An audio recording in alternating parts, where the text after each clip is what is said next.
Good morning. Welcome to another DIY by Debbie. And today we're going to be making these cute cake pops.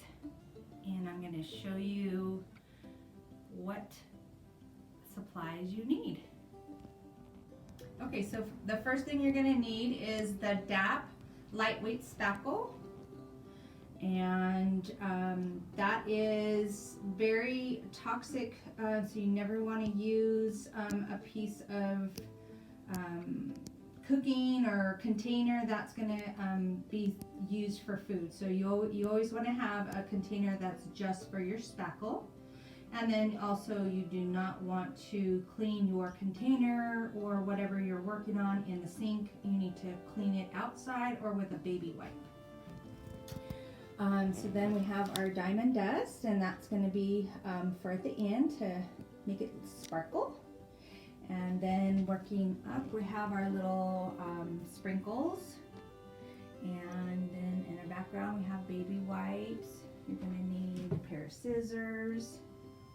You're going to need your styrofoam balls. And then coming down, you're going to need your little peppermint. And here's my little sticks I use to do my spackle. Some silver ribbon. You need a glue gun, which mine is dirty, sorry. And then we have our skewer sticks so that we can put that in our styrofoam balls. And then we will have our straws so we can cover those sticks. So let's get started. Yep, you forgot. Make sure you and the mat, yeah.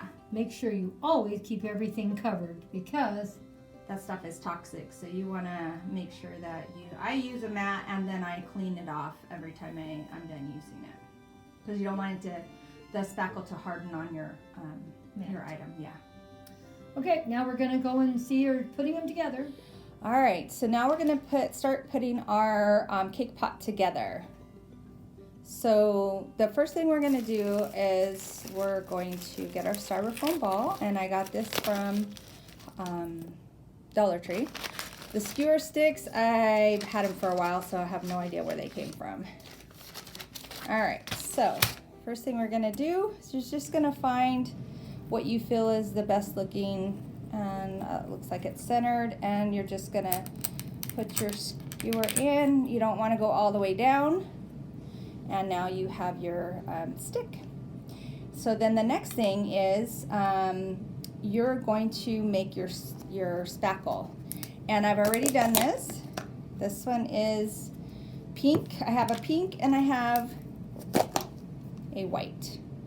But I tried the white before and I didn't like that you could see it. So I'm going to go ahead and use the pink.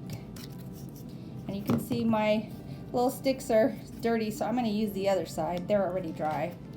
And now I'm just going to stir it up, make sure that it's the consistency that I want, which it is.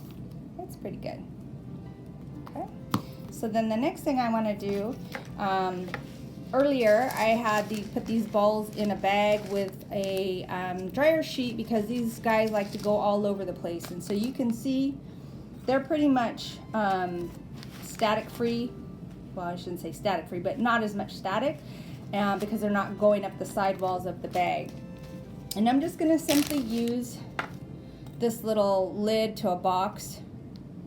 And I'm doing that because these guys like to go all over the place. So I'm just going to fill up my box, and this will help me down the road. Okay.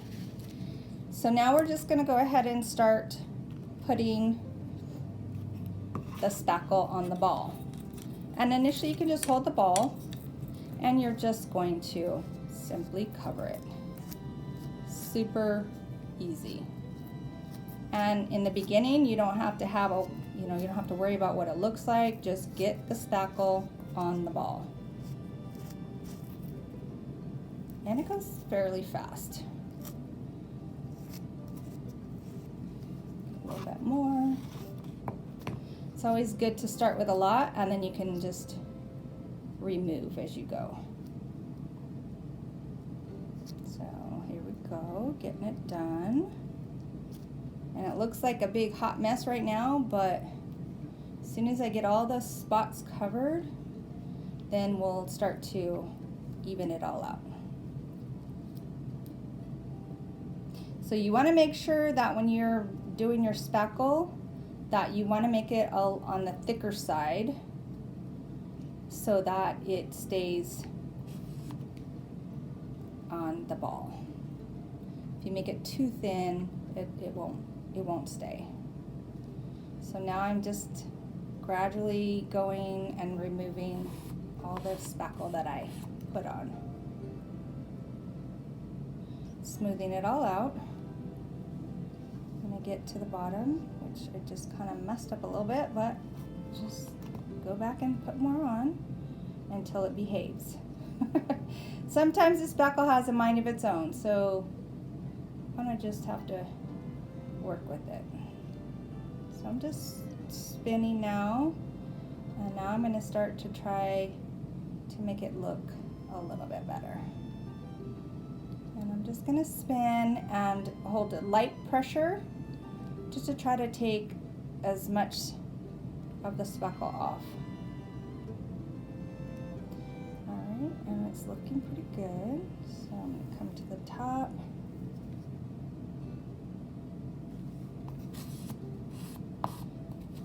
And now I'm just gonna look to make sure all my areas are covered.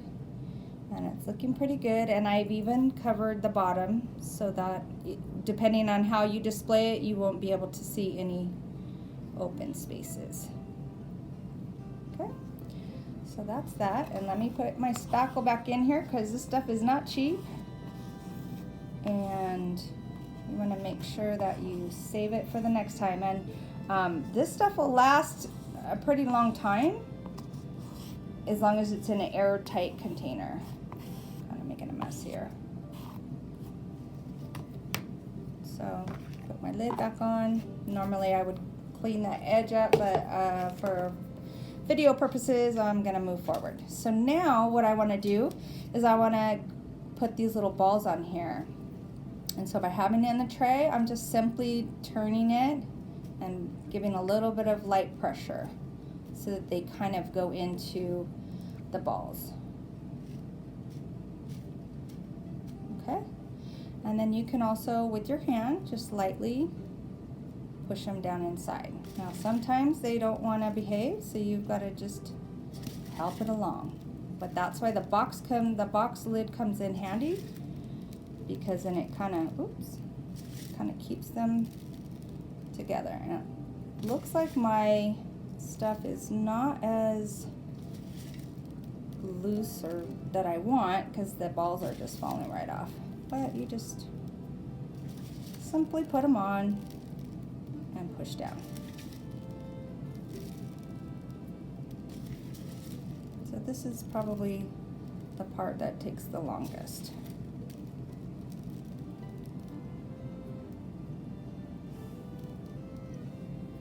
I'm gonna go to the sides and check them out. And I have this little tool, and you could do this too, but do you see how long this would take to push these all in? So that's why I just use my hand. And I just want to make sure, and the more balls you get on there, the easier it is for these balls to stick in one place or stay in one place so you can push them down. So there's not really anywhere for them to go. So you see how I'm getting good coverage now. So it just takes a little bit of time. And I see some of my balls are getting loose. And I don't like that. I had a bigger box that I used earlier that had higher sides so the balls wouldn't come flying out. But where I put that box, I have no idea. So I ended up with this little lid, and now I see a lot of them falling out.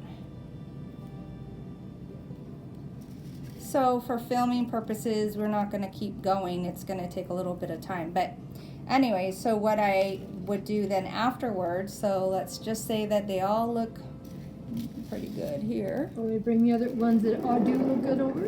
Yeah. We can get them in frame. So pick it up. eventually they'll look like this. Yeah, but it takes a little at a time. You got to go back and forth and keep doing it. But anyway, so we'll stop here, and then the next step, so let's say that I got it all covered the way I want. So then the next step would be to put the glitter on. So if you want to open that for me while I continue. So be careful because that stuff comes out everywhere. Just put it right here. And I didn't use diamond dust on that one. I used a different kind of glitter, but the diamond dust, it's more brilliant. So I'm going to use it on this one. And normally I use a parchment paper, and whatever's comes off, then I just put it back in here, but I didn't do that, so we'll not use it this time. So I'll show you how pretty it looks. So you see how much comes off? I would have saved that normally, but so I don't know if can you see the glitter look? That diamond dust really sparkles a lot. But you'd see it better in real life. Yeah, but you would normally put, you know, more of the balls on there before you put the diamond dust, but unfortunately it takes too long. So for the sake of filming time, I just... So anyway, so once you're done with that... Did you want to stop for a second and then get ready for the next stop? Okay, so now I've got it pretty much covered, and there were some areas that I didn't like, maybe too many pinks in one area, so then I, you know, individually put my colors in that I wanted. So I'm happy where it's at now. So now you're gonna let it dry, but I'll just tell you that normally what I do is I'll put my stick. You can do this either before or after. So I'll stick my straw in, and then I'll push it down inside there, and then it will stay because I have the spackle in there. If you can wait after, and then you can hot glue it. So I'm just gonna put it in now since it's there, and then you have a little bit on the stick that's down here, and normally I would cut it. You can see it's not staying. There we go. Normally I would cut this, but because I want to be able to display it in my little, you want to bring that over? So because I want to display it in here, I need to have some space that I can stick this stick in. So I'm going to leave it like this instead of cutting it. But I know other people will cut their sticks. So I'm just going to leave it this way. Okay. I don't know. To me, it sounds like keeping the stick would be to your advantage to make it fit well without breaking or bending your straw. Yeah, right. So I'm gonna keep it so that I have it for display. So now what I'm gonna do is I'm gonna go ahead and let this dry. It takes about 24 hours. And then once it's dry, we're gonna go to the next step.